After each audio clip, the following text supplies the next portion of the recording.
What is going down, world? Welcome to the 40s. I go by the name Black Pegasus. And today, I'm checking out the one, the only, the Beatles. Drum roll, please. Da, da, da, da, da, da.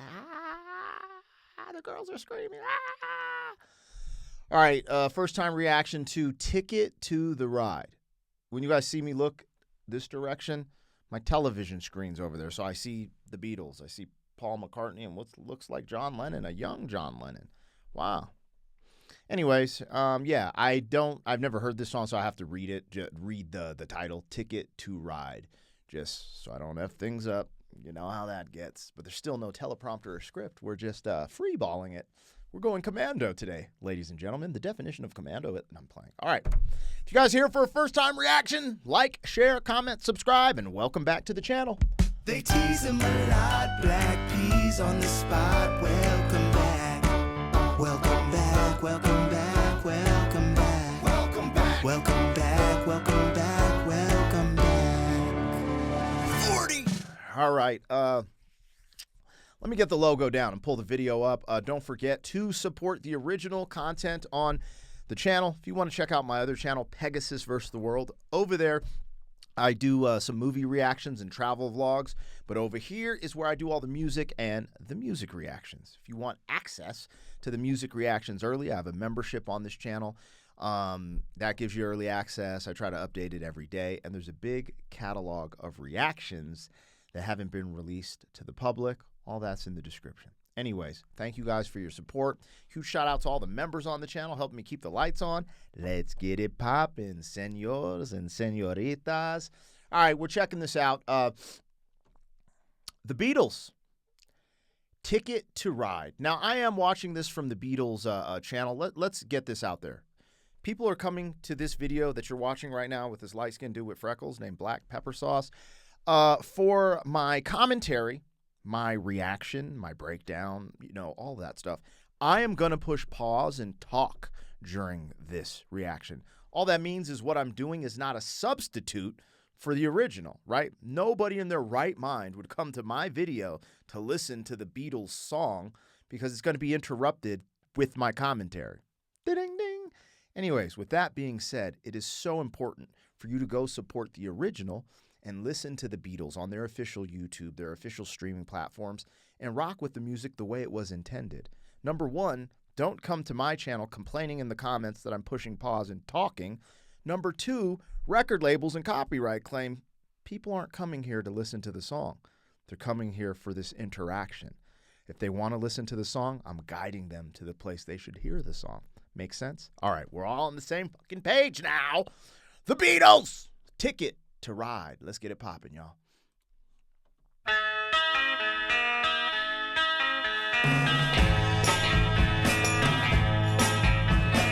think I'm gonna be sad.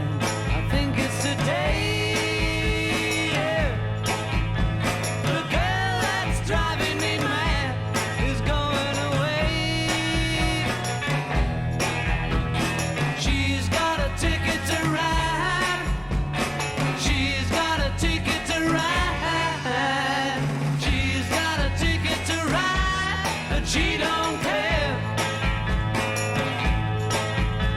She said that living with me was bringing her down, yeah. She would never be free when I was around. She's got a ticket to ride. She's got a ticket to ride. She's got a ticket to ride, and she don't care. I don't know why she's riding so high. This is wild, you guys. I don't know how to approach this. There's something uniquely going on within the production, and I like it.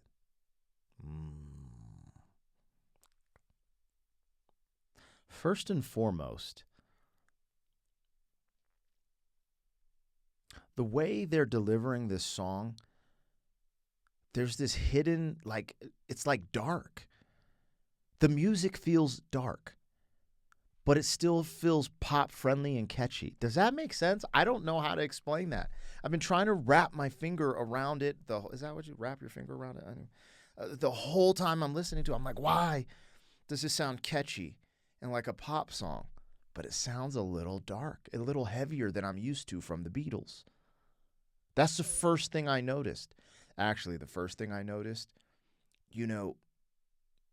I feel like it's so easy to get lost in the front men, Paul McCartney and John Lennon. Correct me if I'm wrong. You guys have to just be forthright because I'm a guest, just kind of, venturing in, listening to, rock, pop, a bunch of things that's really not my thing necessarily, but it's becoming my thing. Anyways, I consider myself a guest, so my shoes are off and I'm asking questions. The drums. There's like this weird lagging thing going on. It's almost like a staggering or something. There's moments I feel off balanced. It feels like it's behind, but because I can sense or feel this thing going on with the drums, I feel like Ringo's star is being highlighted here. Even though on paper, on the surface, if I reacted to this 2 years ago or a year ago, I'd have just had a different take. I would have definitely probably focused on Paul and John, maybe a little bit of George, but Ringo is living up to his name. He's the ringleader here. I don't know. I just feel like even though it feels like I'm behind a step because of this weird off-balance thing going on with the percussions, I feel like he's taken the lead. That's made this focal point where I'm kind of seeing him more than I normally would hear just the guitar and the front men da da da da da da. I could be tripping. Anyways, isn't it lovely to see Paul McCartney and John Lennon looking at each other, smiling and laughing, which feels like there's a true friendship in this moment. I don't know. Don't know the story, but I don't know all the behind the scenes stuff with these guys. Sometimes I don't want to know. Sometimes I find things about artists and it gets all dark and sad, and I'd rather just be in this fantasy place where it's ignorance is bliss concept, I'll get there. I'll learn about them, but they look super happy, and that's the moment I'd rather be in. Anyways, yeah, I like the song. It sounds poppy, it sounds catchy, but there's a weird little darkness undertone to it. She's got a ticket to ride, but she don't care. I don't know why she's riding so high. Sure think twice, sure to do right by me. Oh, it changed. There's a little bit of uptick in the frequency in the sense of the emotion that I feel towards the music right here. I don't know why she's riding so high. Sure think twice, sure to do right by me. Before she gets to saying goodbye. Sure think twice, sure to do right by me. I think I'm gonna be sad. I think it's today, yeah. The girl that's driving me mad is going away, yeah. Ah, she's got a ticket to ride. She's got a ticket to ride. She's got a ticket to ride, but she don't care. I don't know why she's riding so high. Sure. Yo, this is low key a banger. The other thing is the lyrics. I didn't even talk about the lyrics. Maybe because it's not. I don't know how to explain it. It's not a dark song. Maybe it's just not as lighthearted as some of the other stuff I've heard from the Beatles. Also, this is a breakup song, bro. I mean, if I'm tripping, let me know in the comments. But it's almost like she's got a ticket to ride where? And the way they're positioning everything, it just sounds like I don't really do public transportation, but it sounds like she has a ticket on the train or something, or the subway. It's like she's getting out of here kind of thing. She's got a ticket to ride, and all of the lyrics lead up to this hook, she's going to leave. She got her ticket. She's out of here. That's what it feels like.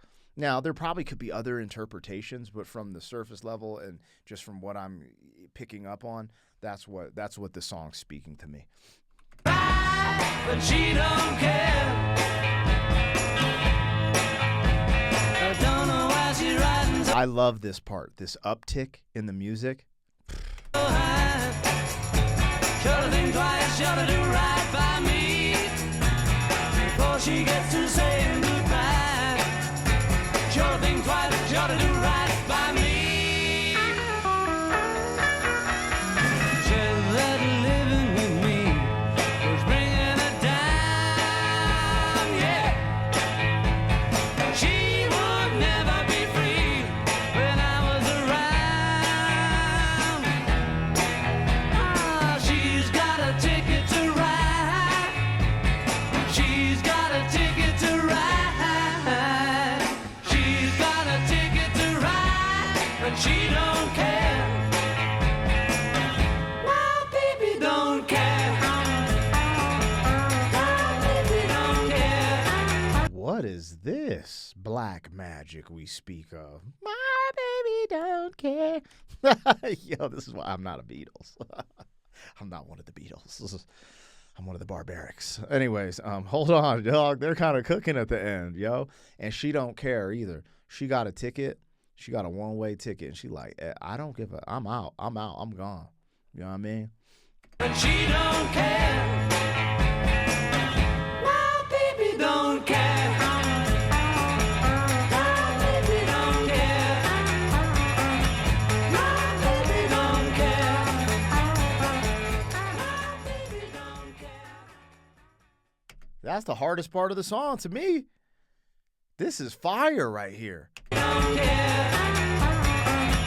My baby don't care. My baby don't care. You know what's crazy is I almost got caught up in just how cool that ending sounds.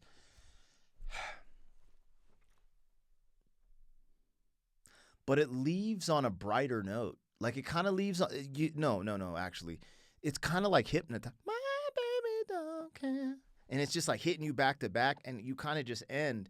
And when you think about the lyrics, my baby don't care, there's like there's a non-resolve. Like it hasn't been resolved. It's just kind of like, it's almost like, yo, what's happening? Like, it's like you're watching the train leave or you're watching her leave and you're like, she really don't care. Like it's like over, but it's not over. Does that make sense? I don't know. They did it musically and they said it. They did this, not me, you guys. Come on now. I don't know. There's just something to it. This song goes in so many fucking places musically too. So let's go look at this real quick. All right.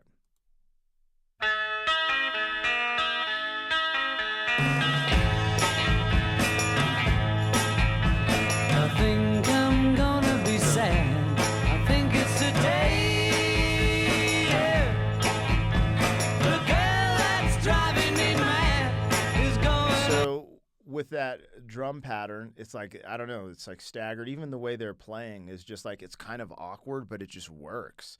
It just absolutely works. Then we go to, That living with me was bringing her down. And I was a ticket to ride. She's got a ticket to ride. She's got a ticket to ride, but she don't care. I don't know why she's riding part. so high. so we went through the first minute, and then after the first minute, we get this. Sure think twice, sure to do right by me before she gets to saying goodbye.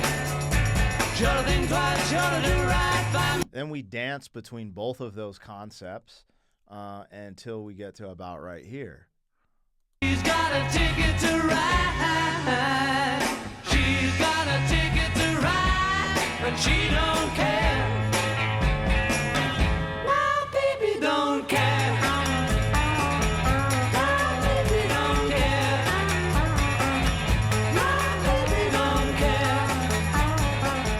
My baby. You know, that end piece reminds me of being like a country hoedown or something, you know, like a knee slapper. The other thing is like, how great of musicians are these dudes? Like, these are like this is going to sound ridiculous.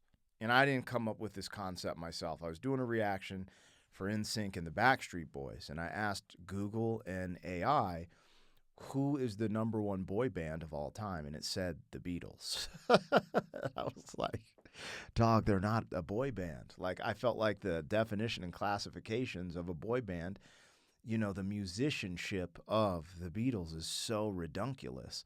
I'm like, nah, they can't, you know, like boy bands is literally just like 4 to 5 pretty dudes who got good voices who sing. You know, maybe they know a little music, but they don't, you know, it's really them singing and dancing. It's not really them playing instruments like that. And so anyways, all I'm getting at is like this boy band, just because they were boys when they blew up, you know, this boy band, you know, they were a band, which is ironic. Boy bands typically don't play instruments these days. But anyways, I digress. This boy band, top of the charts, ultimate success, pop, but they're just like the real deal when it comes to musicianship and, you know, art. It's kind of dope. And, you know, when people hear me say that, just remember you might have grown up seeing this in real time and just be like, no, that's how it should be. That's how it always was. But I didn't grow up seeing that. So when I see this, I have a different view of it. Like, wow, I didn't know it was like that.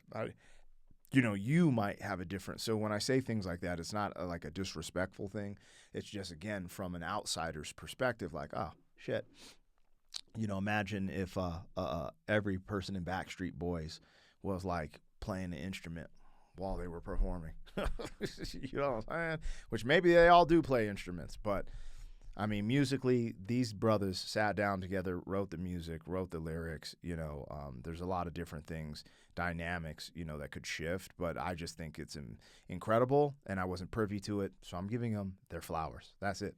Anyways, you guys let me know what I got, what I missed. Like, share, comment, subscribe. I'll catch you guys on the next one. Thank you for being some man. 40 years down the road, back again. FUQ, boy.